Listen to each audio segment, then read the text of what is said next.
This is Sports Takes with Nate Skates. No spin, just straight sports. Welcome to the show. I'm your host, Nate. On today's show, we'll talk about the national championship game on Monday night. Can the Hurricanes stop Indiana's fairy tale ending in Miami? We'll break down that game here today. And also, can anyone please stop the Dodgers? The Dodgers sign another big-name free agent. We'll talk about that and some other free agent signings in Major League Baseball all today. Okay, well, here we are. We've made it all the way to the national championship game. The college football season comes down to one game. And would you have believed a couple years ago if I told you that Indiana and Miami would be the national championship game? I don't think most people would have believed that. There are some major storylines in this game. I mean, chiefly is Indiana's turnaround. I mean, you're talking about a team who, up until this year, Indiana was the losingest program in all of college football. When Curt Cignetti took over the team, they were 3-8, worst team in the Big Ten. His very first year, they go to the playoff. This year, they finally shed the title of biggest loser by improving their winning percentage, no longer being the losingest team. But now, Indiana has a chance to go undefeated, which not very many teams have done, and win the national championship game. So, what a turnaround. But I don't want to talk about that too much. Let's talk about some of these other storylines that maybe haven't been talked about as much. Indiana is going to play the Miami Hurricanes in Miami's home stadium. The Hurricanes have played in Hard Rock Stadium since 2008. This is the first time in the history of college football that a team will play in the national championship game in their own stadium.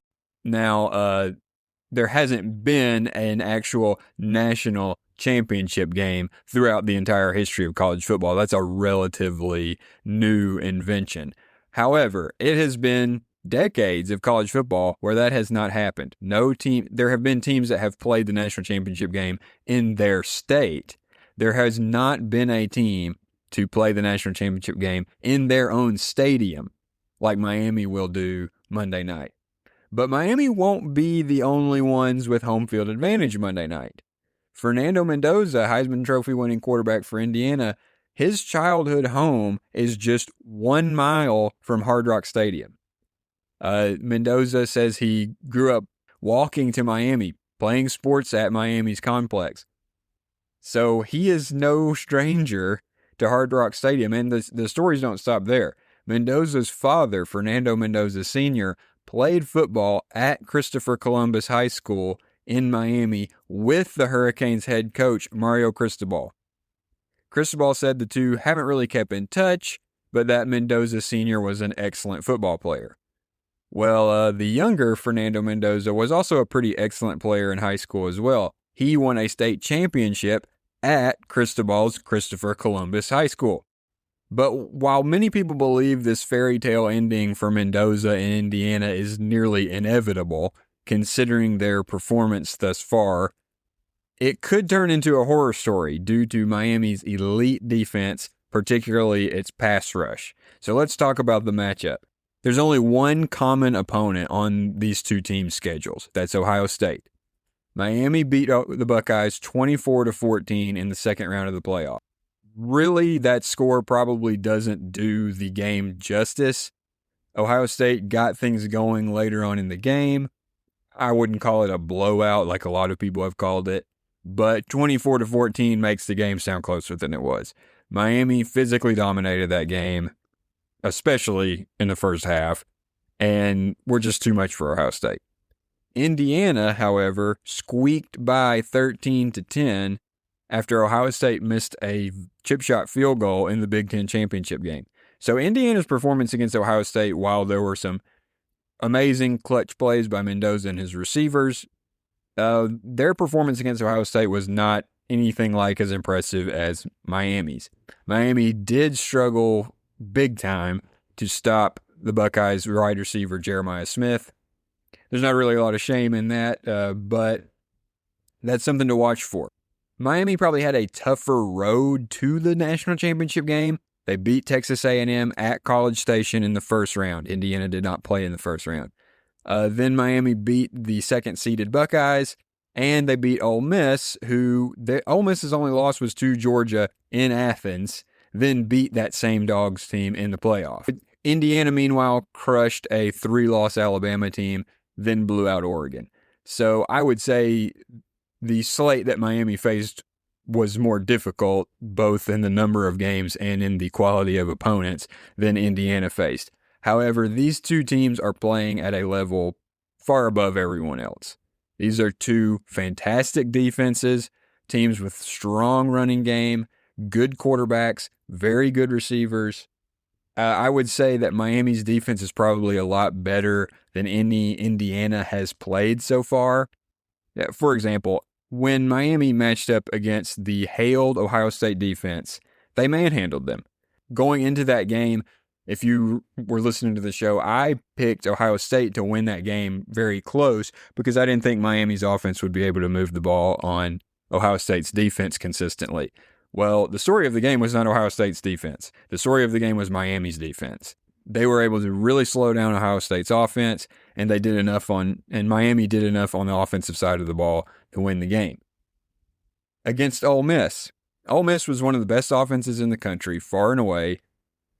Miami was able to slow down Ole Miss. They held the Rebels to 2 for 10 on third down. Miami controlled the ball for 41 minutes of the game, ran the ball more than 50 times for about 200 yards. And we talked about on the last show that if I had given you all these various stats, they managed to keep Ole Miss down to about 60 plays on offense. If I had told you they were going to be able to do that, you would have thought the margin of victory would have been 30 points in Miami's favor. It ended up being a very close game, came down to the wire, but Miami largely dominated that game. However, here's a problem for Miami. In the Ole Miss game, Miami committed some very costly penalties. They had 10 penalties in that game, and that really aided Ole Miss in coming back. Miami has committed 105 penalties this season. Indiana, however, is one of the most disciplined teams in the country. They only had 55 penalties. If you were going to expect someone to shoot themselves in the foot on Monday night, it would probably be Miami. Indiana also has a much better turnover margin than Miami has. Now, Miami has turned the ball over a lot less the last several weeks as Carson Beck has done a lot better job not throwing interceptions. But one thing you have to think about in this game, we're saying Miami has home field advantage, and they do. However, it is probably not going to be that far-fetched that Indiana will have more fans at the game than Miami. Let's just be frank. Miami does not have great attendance at their games. The city of Miami is not known for its sports fandom. Indiana, however, those fans are frothing at the mouth for a national championship. They have been starved, and they are diehard. Indiana swarmed on the Peach Bowl. There were way more Hoosiers there than Oregon Duck fans. They will probably be willing to pay just about anything to get into this game, and the prices of the tickets at this game is through the roof. So that home field advantage for Miami might feel more like a home field advantage for Indiana. Now, both of these teams have just seemed like they would not be stopped on the way to the national championship game. I've heard people call them teams of destiny. With Miami, I knew Miami was a good team, but just about every game I was like, I think they'll lose close. And then against Ole Miss, I said, I'm not picking in this game because I'm not going to pick against Miami again. I don't want to pick against Ole Miss. I think it's going to be really close. It was. But back to that when I talked about the Miami-Ohio State game. I'm not making that mistake again. Indiana has a great defense. I am not going to say Indiana's defense is going to shut Miami down. With the weapons that Miami has, particularly Mark Fletcher at running back, Malachi Toney, Marion had a great game last game. I don't think Indiana is going to be able to stuff that offense. I don't think Miami is going to have a great day on offense, because of the quality of opponent they're facing, but I think Miami will move the ball better than some people think. I've been seeing people on social media say Miami won't even reach 10 points. I think people are not giving Miami enough credit in this game. I do not think the margin between Indiana and Miami is as big as what some people think it is, but people are thinking that because of how well Indiana's playing right now. As well as Miami's playing, nobody's playing better than Indiana right now. They have played fantastic all season. They're the only undefeated team, and they have turned it up in the playoff. They are playing their best football far and away right now. So I think one question that we'll have to look at for this game is how much pressure will Miami get on the Heisman Trophy winner? In the first 2 games of the playoff, Miami had 7 sacks against Marcel Reed and Texas A&M. They had 5 sacks against Ohio State. And then in the last game against Ole Miss, they got pressure on Ole Miss. They were only able to get 1 sack on Trinidad Chambliss. Trinidad Chambliss is very hard to sack. It is very hard to sack the quarterback in an Ole Miss offense. They get the ball out of their hand really fast. Even if they do get pressure on Mendoza, which I expect them to get some, even though the Indiana offensive line is going to be one of the better offensive lines they will have played, Mendoza does exceptionally well under pressure. This was a narrative people tried to spin before the Alabama game that Mendoza was not good under pressure. First off, most quarterbacks are not as good under pressure as they are with a clean pocket. So it doesn't take a lot of great analysis to see that. However, Mendoza torched Alabama every time they blitzed. Mendoza has been a phenomenal player under pressure, whether that's pressure by the defense or pressure by the situation. Mendoza is not fazed by anything. He's surgical. Mendoza is surgically efficient. 41 touchdowns, 6 interceptions, completes 73% of his passes. He's a very good runner. We talked about that on the last show. Okay, during his 2 college football playoff games against Alabama and Oregon, Mendoza has completed 86% of his passes, 8 touchdowns, 0 interceptions. He has played his best football over the last few games. That's what you want from your quarterback. If he's going to play his best football right now in the playoffs against the best teams that he's played all season, that bodes very well for Indiana, no matter how good Miami's defense is. For Miami, I think Mark Fletcher is going to do some damage. The guy is a hoss, and I think he's going to have a great game. I don't care how good the Indiana defense is. However, I don't know that Miami is going to be explosive enough to really score very much on this Indiana defense. We could see Fletcher wear them down. We could see Tony make some big plays. Like I said, I think Miami will do better than what most people are thinking. However, I don't know if it's going to be enough. Some people think Indiana's going to blow Miami out. I think that's wrong. If Indiana truly is the unstoppable team, we've seen some of these teams in the past, they may blow Miami out. But even the best teams have difficult games. Indiana this season, Indiana needed a miracle comeback to beat a not great Penn State team. They only beat Ohio State by 3 points. We talked about that earlier. Not every game for Indiana has been a blowout. An example of this from another team is 2022 Georgia. I think 2022 Georgia is one of the more dominant teams in modern history. Georgia almost lost to Ohio State in the college football semifinal. Then they followed that up by having the largest margin of victory in postseason college football history until they broke it the next season by a score of 65-7 against TCU. Okay, well, TCU had handled Michigan in the semifinal, the team who had dominated Ohio State at the end of their season. So what I'm saying is, even if Indiana is the team that they appear to be and the team that people are saying that they are, that does not mean they're going to just roll over Miami. I think Miami is playing really well. We've talked about their defense. There's guys who are going to the NFL. There are guys who are going in the first round of the NFL. Miami is a very good team. I could see Miami winning the game because of the pass rush, because of the talented players like Keontae Scott. But there's just so much stacking in Indiana's favor. Indiana has a fantastic defense. They don't make errors. They run the ball well, and Mendoza's playing out of his mind.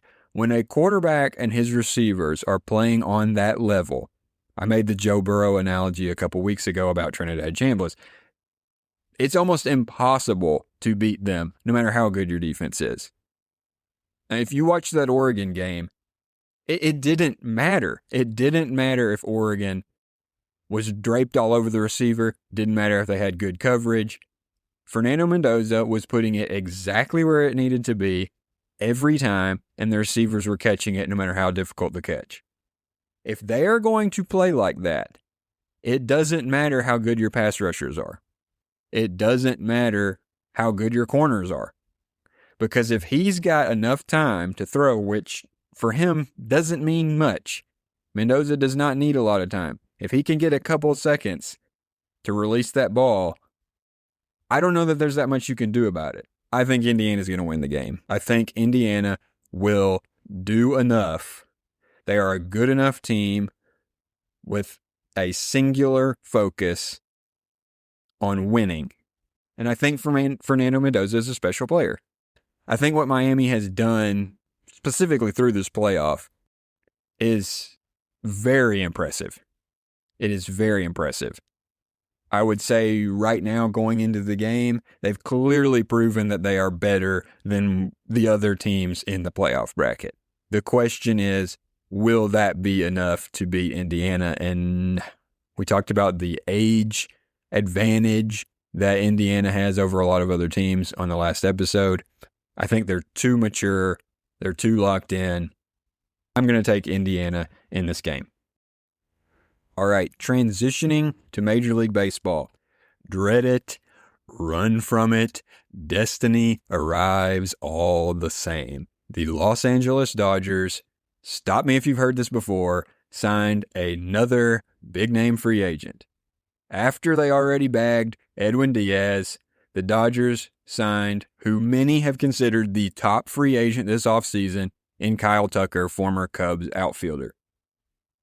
Tucker started last season off very hot, cooled down a little bit following injuries, including a fractured finger, ended the season with a .266 average, 25 steals, 73 RBI, 22 home runs, .377 on base percentage, and an .841 OPS. Those numbers are actually down from what his last few years have been. This is a guy who can hit about 30 homers a year. He might have a 900 to 1,000 OPS. The guy's a good player. He's a very good player. I think they may have overpaid a little bit. It was a down year last year for Tucker, who did make the All-Star team due to that hot start. The contract is 4 years, $240 million, and as the Dodgers have figured out how to do, $30 million of that is deferred. That gives Tucker the largest average salary of any player in Major League Baseball. That's more than Juan Soto's contract. He also got a $64 million signing bonus. The Dodgers starting lineup will be, let me read you who these players are and some of their accomplishments. At catcher, Will Smith, who has been an all-star in each of his past 3 seasons. First base, Freddie Freeman, 9-time all-star, 2020 MVP, 2024 World Series MVP, 3-time Silver Slugger, Gold Glove winner. At second base, Tommy Edman, a Gold Glove winner and a former NLCS MVP. Mookie Betts at shortstop, 2018 MVP, 8-time All-Star, 7-time Silver Slugger, 6-time Gold Glover, 2018 batting champion. At third base, you've got Max Muncy, 2-time All-Star. In the outfield, you've got Teoscar Hernandez, 2-time All-Star, 3-time Silver Slugger. Outfield, Andy Pages. Okay, he's new, just only been playing 2 seasons in Major League Baseball. He did not make the All-Star game last year. However, he did hit .272, 27 home runs, 86 RBI. He is one of the better outfielders in baseball. And Kyle Tucker, who is a 4-time All-Star, Gold Glove winner, and 2-time Silver Slugger. Oh, and at DH, they have maybe the best player of all time, Shohei Ohtani, 4-time MVP, 5-time All-Star, 4-time Silver Slugger, NLCS MVP. To add to that, they have the best starting rotation in baseball. I saw an article yesterday. Do they have the best starting rotation in the history of baseball? They might have. And to add to the starting rotation, they've signed 2 of the biggest closers in 2 straight off seasons. So here's your starting pitching staff. You've got Yamamoto, who was an All-Star and World Series MVP last season, had a 2.49 ERA in 30 games. Tyler Glasnow, who was an All-Star in 2024. Blake Snell, who has won the Cy Young in the AL in 2018 and in the NL in 2023. And Shohei Ohtani, who, when healthy, has perennially been one of baseball's best pitchers. They also have Emmett Sheehan, who had a 2.82 ERA last year, and Roki Sasaki, who was the number 1 prospect coming into last season. He struggled starting early last year, kind of found his groove in the bullpen. We'll see what happens with him. He's a very young player. You couple that with the high-dollar relief pitchers. Have fun winning a 7-game series against that. This is why we need a salary cap. And to all of you who answer that with, well, the other teams should spend more. The Blue Jays and Mets, 2 teams who spend a lot of money, they tried to sign Kyle Tucker. He picked the Dodgers. The Mets offered $220 million with none of it deferred and a larger signing bonus at $75 million. The Blue Jays, the details of that contract offer have not been released while I'm recording this, were offering a long-term contract, which, generally speaking, athletes are more inclined to take long-term contracts. Tucker was not. If the Dodgers can pay as much or more than everyone else on every player, they already have the best talent. Players are going to keep signing there. You can hit the Dodgers with all the cap taxes or whatever you want. They have the money to pay it. Not all owners can spend the same amount of money. The Dodgers have already won 2 World Series in a row. They're going for 3. If you are a fan of another team, do you think your team has any shot to beat the Dodgers in the playoffs? Let me say it this way. If I ask you right now, who do you think is most likely to win the World Series?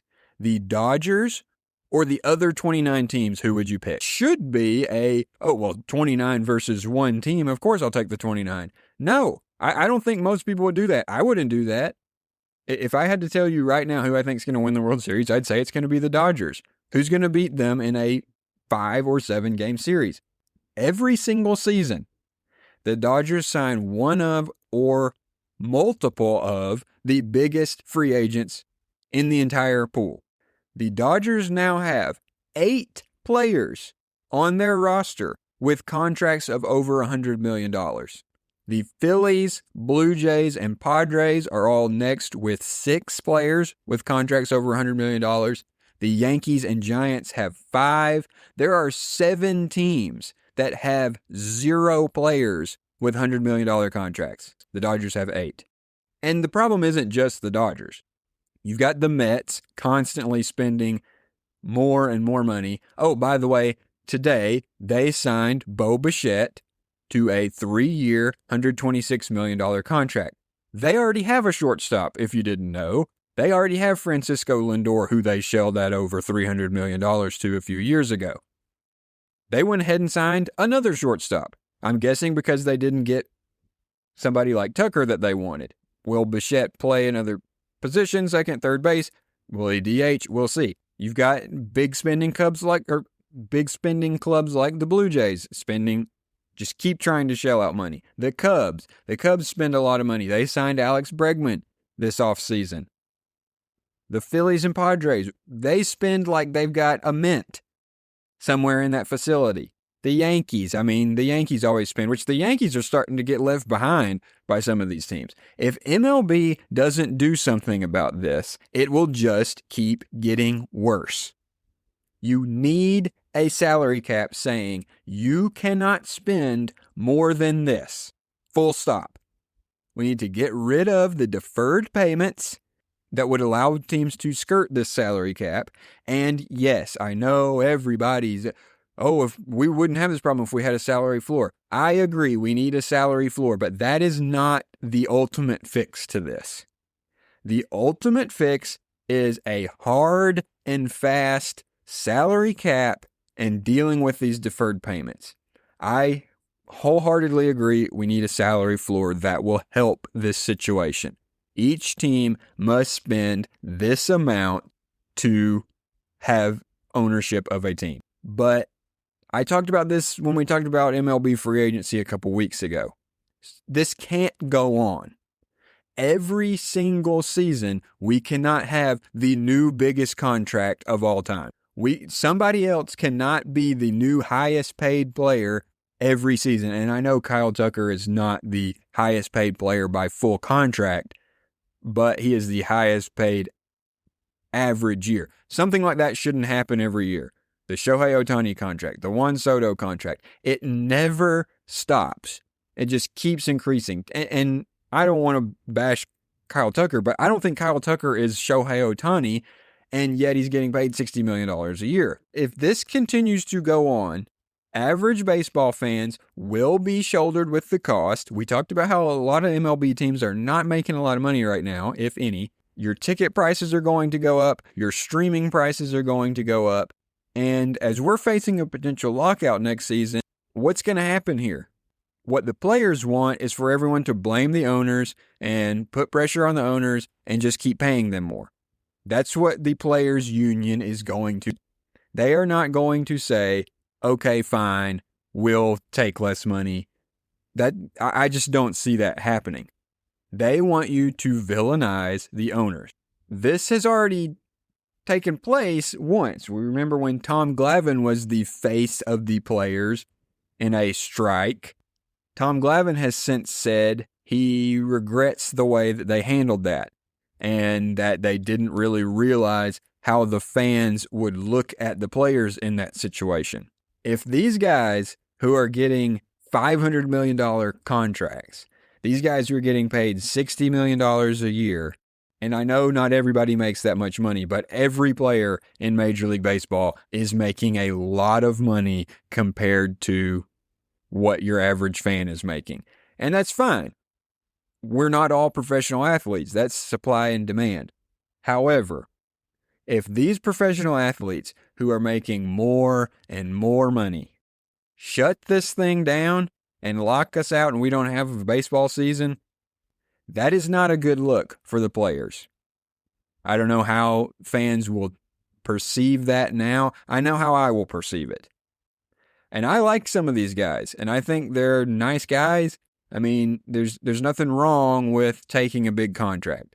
But there comes a time when, whether you're a nice guy or not, enough money is enough money. And this is a sport. It is not just a business. It is a competition. And it is not a fair playing field. There are salary cap in other sports. The NFL seems to just do just fine with a salary cap. And I don't know about all the ownership groups in the NFL, and I'm not going to break down how much each team can spend. However, who were the teams in the playoffs? I mean, you've got the Carolina Panthers, teams like the Steelers. The Steelers are always in the playoffs. Are the Pirates in the playoffs every year?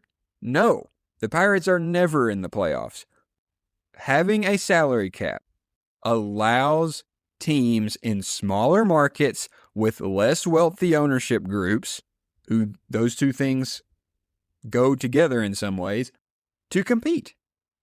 If you do not put a salary cap on this, we are going to have one team that dominates above everyone else and 4 to 7 teams underneath them that have a shot. It is going to reach a point where nobody else has a shot, if we're not there already. I mean, the bottom 7 to 10 teams have no shot. Everybody knows they have no shot.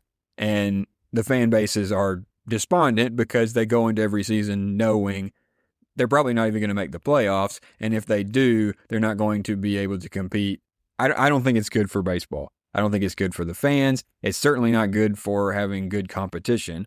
I don't want to see the Dodgers and their 10 Cy Young winners and their murderer's row of $500 million players mow everyone down every year. And I know all those numbers are exaggerations, but it's to make a point.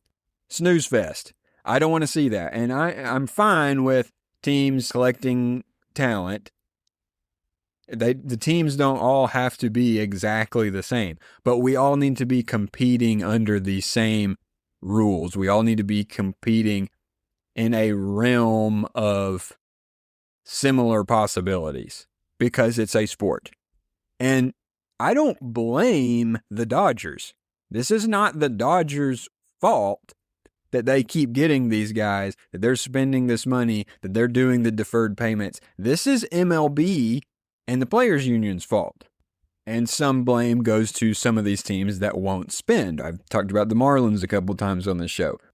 But if the rules are there to allow this, if the Braves did this, if the Braves had this type of ownership group with this much money and they could sign all these guys, I'd probably be very happy for that. I'd love for the Braves to keep signing big free agents and spend a lot of money, and they have started to do that a little bit more. But so I'm not blaming the Dodgers.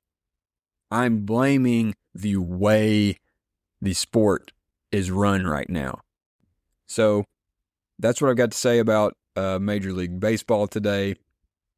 Somebody help us out. I don't want to see the Mets and Dodgers and Phillies and Blue Jays buy their World Series rings, and the rest of us are sitting there wishing we had a chance. So now, before we end the show, I want to talk just a little bit about SEC basketball as we've been doing the last few weeks. I said on the last show, this is madness, and it just keeps getting more and more crazy. I mean, I got on the show the other day while I was recording and told you Tennessee had a really bad week, and that I thought Texas A&M currently looked like they were one of the top 3 teams in the SEC. After I finished recording and I'm posting the episode, Tennessee beats Texas A&M. And I said Arkansas had a bad week. Arkansas then won 108-74 over South Carolina. We talked about Vanderbilt probably being the best team in the SEC, or at least in the top 3. I would still say they're clearly in the top 3 as of right now. They lost to Texas. They're no longer undefeated. So, and I said that I thought Kentucky would relatively easily win over LSU. That was not an easy win over LSU. LSU got way out in front. Kentucky came all the way back, hit that big shot, won the game. Georgia really dropped one against Ole Miss. And I'm not going to fully break down that game, but Georgia should have found a way to win that game. They were way ahead late in the game. Just let it get away. And Ole Miss really outplayed them down the stretch. I think Ole Miss is a lot better team than what their record suggests. They've had a good couple of games, the last couple of games here. So it's not that I think Georgia is a lot better team than Ole Miss. And that's why they should have won the game. What I'm saying is Georgia had the game. They had the game won. And, Mike White talked about they did not play good defense in that game. You had a little bit better offense, we had better three-point shooting, looked more like the offense we had seen earlier in the season from Georgia. That was not good defense. This is something, and I've seen this on social media, and this is how I've been feeling. This has become a pattern with Georgia basketball teams, different coaches, different players, doesn't matter. When Georgia has a good team, they do well enough in non-conference that they get ranked in the 20s, low teens, and then they immediately lose. That's what they did this time. They got ranked the highest ranking they'd had since 2003, immediately got dominated by Florida. Okay, next rankings come out, you're still ranked at 21, and then you lose a home game to Ole Miss, who has one of the worst records in the SEC. Georgia has to wake up, and I think Mike White is a great coach. I love that Mike White is there. I think he's done a great job with the program.